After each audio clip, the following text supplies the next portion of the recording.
Greetings, good morning, good afternoon, good evening, wherever you are.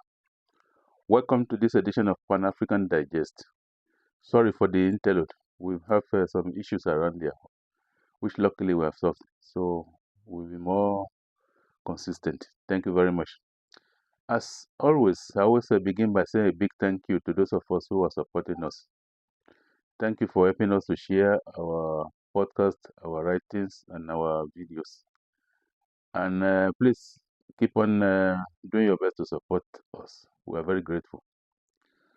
Today we're going to talk about one of the subjects that I always consider important, which is history, the study of history.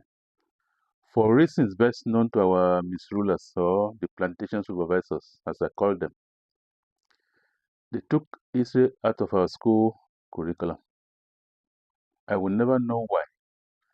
I will never know why they consider the study of history to be so unimportant. As one of the greatest thinkers of the black race has produced, Dr. Henry Clark said, history is not everything, but it is a compass to guide us to the future. There are sayings in several African languages that if you don't know where you're coming from, it is difficult to know where you are going. And as we all know, trees that forget their roots, they wither. So, why did I say that history is very important? I use a lot of proverbs, Yoruba proverbs in my writings. They are very deep.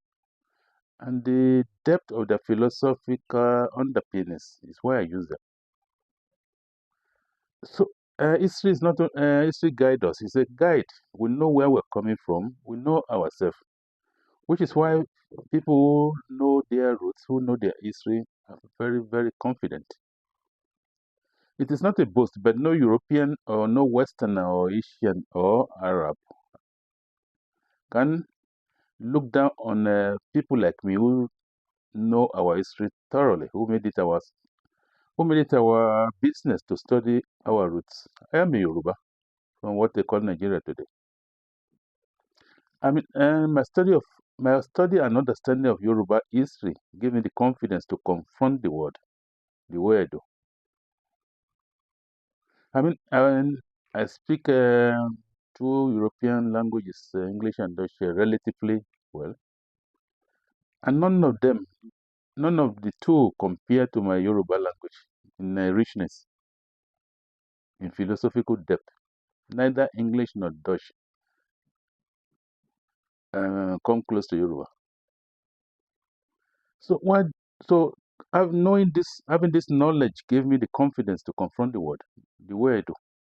It's not a boast. It's not looking at other people, but your mastering of your history gives you the confidence to confront the world. Not as a supplicant, not as a arrogant a claimant of anything. No, you have self confidence as an individual because you know where you are coming. We have the problem in Africa today that people do not make it their business to study to study their history. So they go to the world, they confront the world as supplicants, as beggars. When uh, when we look back at history, there's no scientist today who contest that Africa is the where we all started our journey as human beings. This is our original home, wherever we come from, wherever we come from as human beings. Until the science change, that is remains the fact. So why should Africans, the original, the original mankind, the original human beings, confront the world as beggars? Let that sink in. Think about it. Today we have the situation where Africans look down upon themselves as inferior people, as people should be groveling and begging other races. Problem is that today we have Africans who have no sense of history, no confidence. So they go around the world pretending to be Europeans. They anglicize their names. They speak with stupid American accents. They will not even bear their names. So I don't know, the fascination with foreign things not only demean us, but it psychologically impact on how we react to things, to how we react as human beings. We are not, we are no longer Africans in the sense that we ape foreign ideas. We go around the world as schizophrenic people. We are neither authentically African nor the Arab or the Europeans we strive to copy. We lost not only our language, we lost not only our names, we lost our spirituality to foreign religions. It is a very serious thing because without knowing our history, without getting the confidence to face the world, the very concept of sovereignty means nothing to us. That explains why we have Africans who today look up at the Western world with admiration. I remember when NATO was attacking Libya, I was a few of the voices that warned Africa that we are making terrible mistake by sharing our oppressors. No, we don't. We're not. As I pointed out to some colleagues this morning, Africans were not going around the world getting angry and shouting matches with intention to visit Africa on what other people have done to us. No, we want to get along with our lives. But the idea of Africans, I mean, miseducated Africans, going around clapping when they see Westerners doing what they have been doing for since the beginning of time. I mean, visiting violence, unprovoked violence on other people. We should be the last people to share them.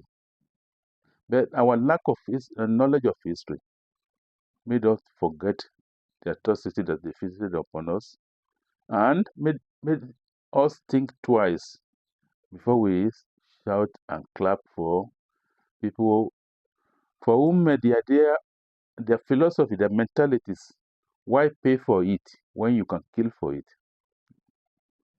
They believe that the world, the rest of the humanity belongs to them, our resources especially. They are not willing to pay for it. They prefer to kill for it, which to them is cheaper. So we have our African who got alienated from their roots, which is sad. The purpose of education is to make you feel connected to your society. Unfortunately, the reverse is what happens to us in Africa. The more educated we claim to be, the more alienated we are from our roots. Have you noticed that the most educated Africans are the most apish of us all? They feel validated only when they are living the illusions that they are Arabs or Europeans. Of course, the Arab will never accept you as equal, ditto the Europeans. No.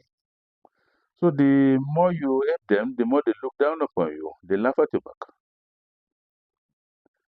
So, fellow Africans, let's take the study of our history we take it to heart. Let us study our history. Let us know who we are. We get the confidence to confront the world. We should agitate that history should be brought back to our schools. We should. Otherwise, the concept of sovereignty and independence are meaningless to us. We will not know how to confront the world as equals. We should remember what the Chinese did. They were also colonized like us. They were badly violated by every manner of colonizers. As I keep writing in my blog, the Chinese didn't go on whining. They picked themselves up. They linked back to their history. They remember who they were before the colonizers came. They took to their Confucius philosophy. They jettisoned all the negative things Europeans imposed on them. Today, they are the masters of everything that they survey. What did we do in Africa? We forgot our thousands of years of existence. We maintained the imposition of a few hundred years by European conquerors. And that is the greatest tragedy that befell us. Our inability to link back to our roots. Please, this is my message for today. If you like what we do on this platform, please kindly continue to help us to support us by sharing them.